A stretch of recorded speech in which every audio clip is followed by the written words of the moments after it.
Hey everyone, Space Robot Arm here. I have today this Pojo's Unofficial Pokemon News and Price Guide Monthly. This is a Pokemon magazine from December 1999. Pojo was a really popular Pokemon fan site at the time that I used to frequent all the time. I'm not sure if I had this specific issue, but this is like the first issue of Pojo's magazine. It's volume 1, number 2 over here, but actually volume 1, number 1 was published under a different name and didn't involve the people from the Pojo website. It was Mary Beth's Collector Card World magazine. That was the first issue. So this is the first actual Pojo issue, and I thought it would be cool to share it with you all today. Because I've been on a Pokemon kick lately, especially Pokemon TCG, and I've been feeling very nostalgic about the first few sets, because that's really when I played Pokemon TCG. I stopped playing during I want to say Gym Heroes was like the last set that I actually played the game during.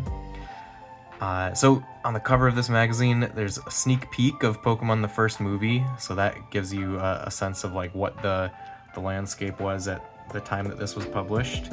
New Fossil series, so Fossil was either like just freshly out or like about to come out. I think Fossil probably had already come out at this point, because they've got like scans of all the Fossil cards in here. And there's a section on hot new Japanese promo cards. Okay, so opening up, the first thing that we see is ads for some kind of distribution company for how you could get your Pokemon products to your store, I guess.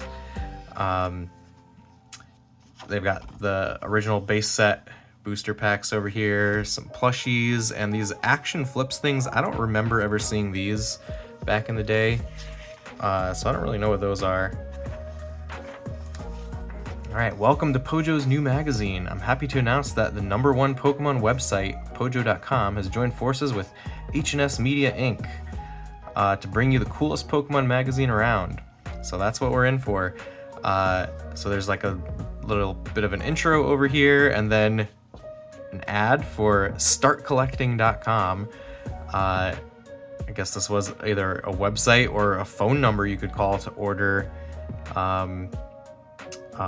It looks like they've got singles here. Oh, they also got the sealed products listed, booster packs, and then these are the 4 theme decks from base set. So original, jungle, fossil, and Japanese boosters. There's a lot of pictures in here. Most of the ads in this magazine are like websites that sold Pokemon cards, and they're pretty fun. Like, see, here's another one, collectingnation.com. Gotta get 'em all. I guess catch 'em all is trademarked. Alright, and here's our table of contents. Cover story, dig the new fossil set. Pokemon powers up the big screen. Visit the Southern Islands. They have a little article about the Southern Islands Japanese promo cards, which I love. Those are some of my favorite Pokemon cards of all time. And there's a feature on the Pokemon Center Tokyo, which is really interesting to see. By the way, look at this Charmander. This is like the one of the worst Charmander plushies I've ever seen. I wonder if these are even like official. They look kind of suspicious. We could compare them over here to these ones that, you know, that these look like they're licensed. These maybe don't. All right, Japan, land of the promo cards. Tops. There's a section on Tops cards. And Pokemon shows staying power. So it's an article about 2 big distributors predict a successful road ahead for Pocket Monsters. Another ad showing stuff you could order, the existing products. This is TNC Universe. If anyone remembers any of these these websites that have ads in here, I would love to hear about it in the comments. But I love seeing the Japanese booster packs over here. There's so at the time that this magazine was published, we didn't have Team Rocket or the gym trainers sets yet. So there were a couple times when I got some Japanese packs just to kind of like preview the cards. It felt like I was getting something like way ahead of everyone else. I specifically remember getting both of these packs before they were out in the US. Right, there's a mailbox. Ad for Blockbuster. Blockbuster, the headquarters for Pokemon. I don't really remember Blockbuster being the headquarters for Pokemon until I guess they must have had the Pokemon Snap kiosks at this point, but I don't know. I didn't see those in every single Blockbuster. Beanie Nation. So there's like a relationship between this magazine and a Beanie Baby magazine. Mary Beth's Card Collector World was like a spin-off of Mary Beth's Beanie Baby World, or something like that. The entire Pokemon Galaxy at out of this world prices. I just love seeing all the Japanese stuff, especially from this time frame. I almost feel more nostalgic for early Japanese Pokemon stuff because I don't know why. When I was a kid, I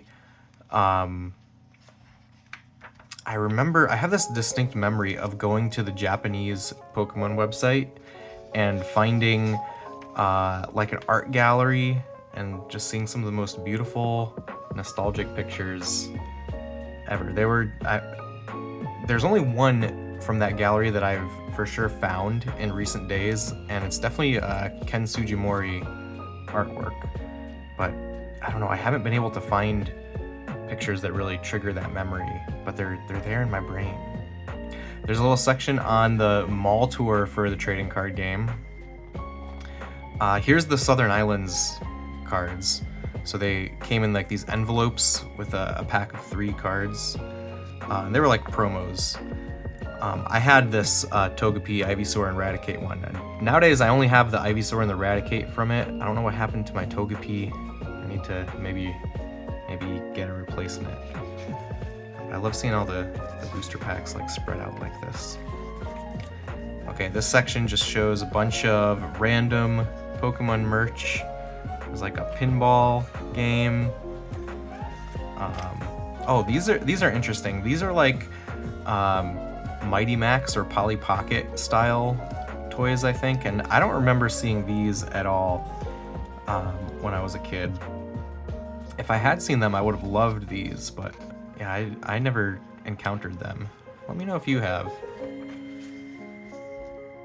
There's a sticker book. Another ad for ordering stuff. What's this one called? Beanbagconnection.com. There's the Pokedex. So I never had this either, but I know that I remember seeing this. I remember thinking it was really cool and wanting it. And I know that there are a lot of people out there that are very nostalgic for this toy.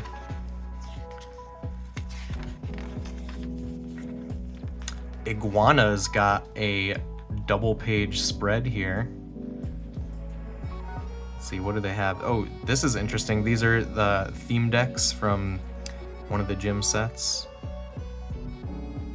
Those haven't been in any of the other ads yet. Okay, they also have some video game reviews in here, and of course they have Pokemon Pinball, that makes sense, but then the other games that they have are pretty random for a Pokemon magazine. So they gave Pokemon Pinball 4 out of 5. Then they reviewed Soul Calibur, gave it 5 out of 5. And Sonic Adventure, they gave Sonic Adventure 5 out of 5.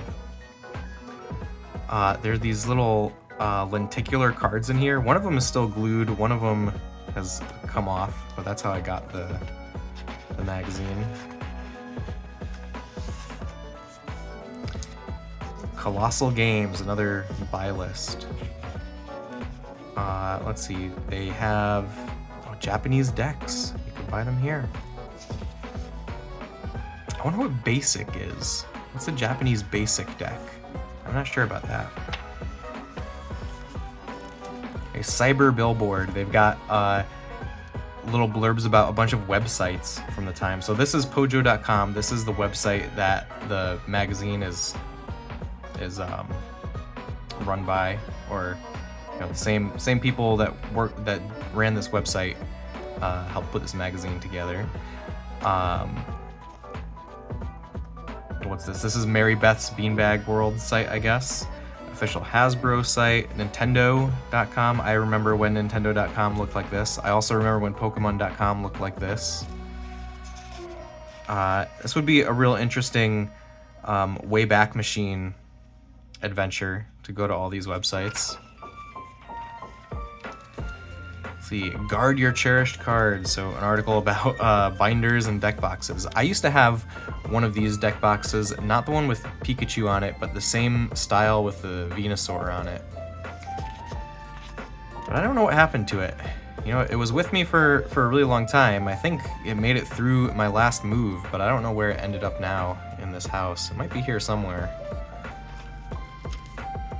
Okay, and this is all the new fossil cards.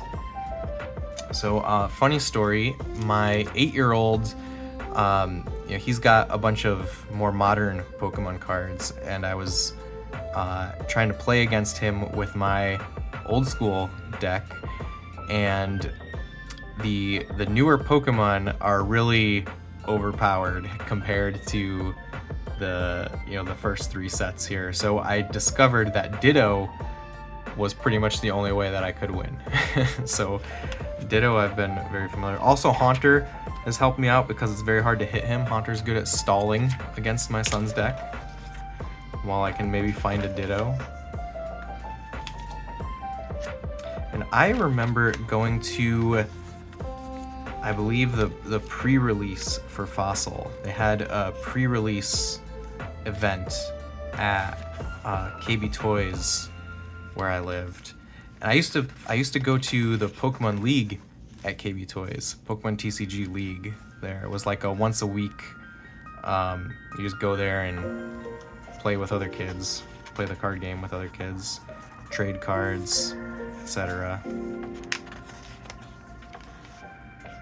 Okay, here's this ad for these 2 unofficial guidebooks. There's one for the trading card game and there's one for the Game Boy games. And I love the artwork on them. I think it's really, it's so off-brand, but still nostalgic. I miss stuff looking like that. Okay, and then this is the article about the movie. So the movie came out November 12th, and this magazine is December on it. I definitely saw this movie day 1 in theaters. And I've rewatched it pretty recently with my kids. Okay, the Southern Island cards.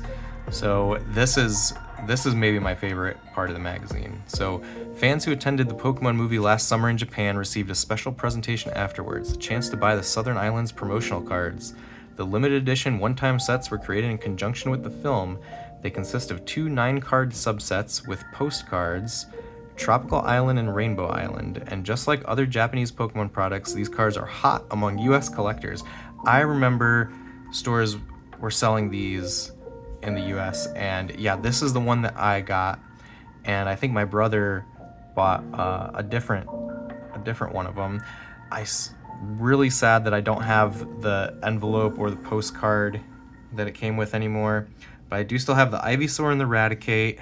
Togepi has sadly vanished, but these have some of the most beautiful Pokemon artwork that I've ever seen.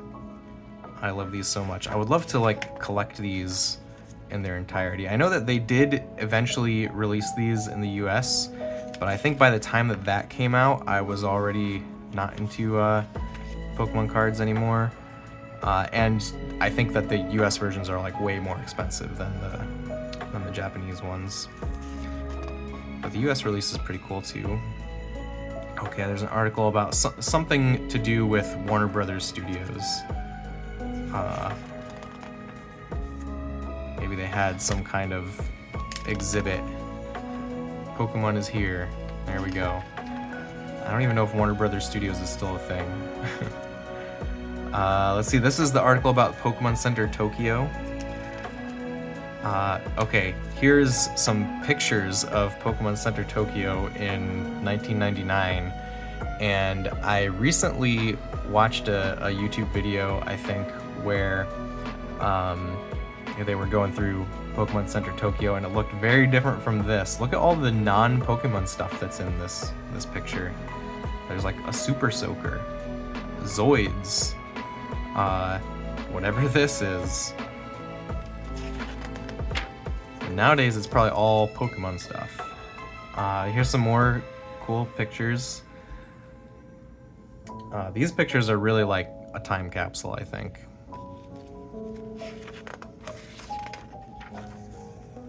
Okay, some more stuff that you could get at the Pokemon Center.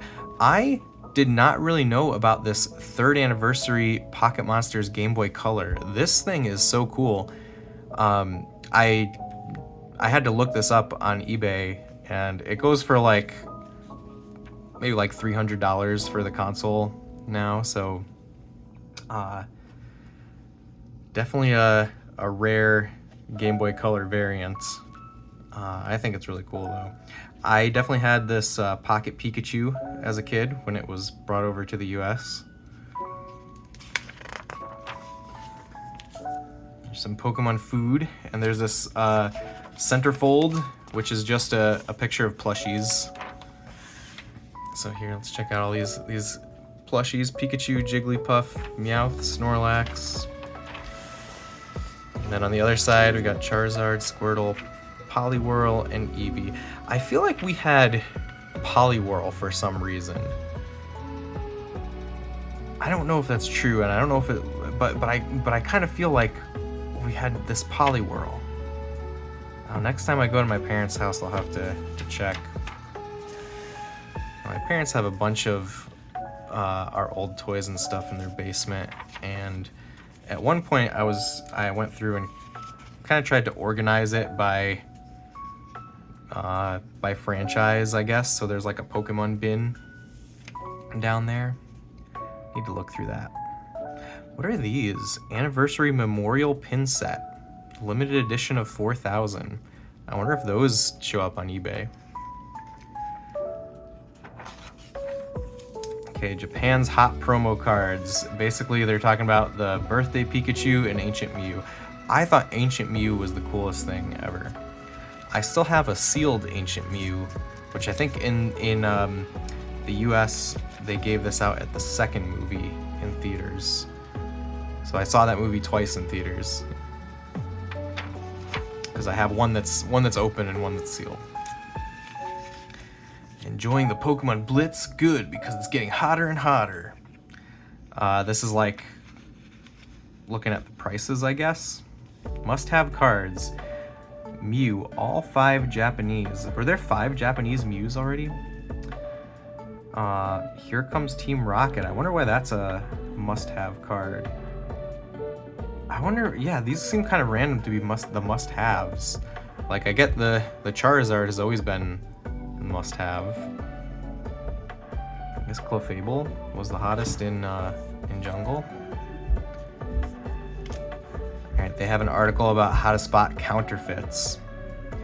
The most interesting thing here is that they have some like box art from counterfeit cards.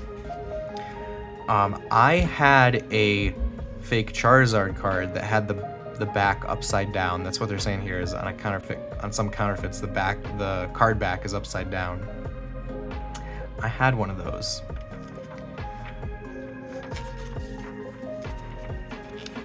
Okay, and this is about the meta of the game. So there's some deck lists here. Interestingly, they have a deck list that has 5 copies of Executor and 5 copies of Bill. Why did this one only have, why is this the only one that had 5 copies of Bill? Why did they put 5 Bills in all the other decks? I should add up these numbers and see if they add to more than 60. If you don't play the game, deck building rules are that you can only have 4 of a single of a card with the same name. Okay, so the big three: Rain Dance, Mr. Mime, and Haymaker. So Rain Dance is all about Blastoise, getting Blastoise out there and using his Rain Dance attack. And Mr. Mime deck, I'm not too sure what that does. I haven't read the text on Mr. Mime lately. But then Haymaker, this is the big one that there's a really great YouTube channel called Readthrough that goes into like the history of the meta of Pokemon TCG. And in the very early days, this Haymaker deck was like winning all the tournaments. Basically Hitmonchan and Electabuzz are the big hitters, and Scyther, which is down in this other one. I think most of them would probably be like 4 Hitmonchan, 4 Electabuzz, and 4 Scyther. I don't think they really need Magmar, Kangaskhan, or Farfetch'd or Chansey. Okay, and then they've got scans of all the cards here.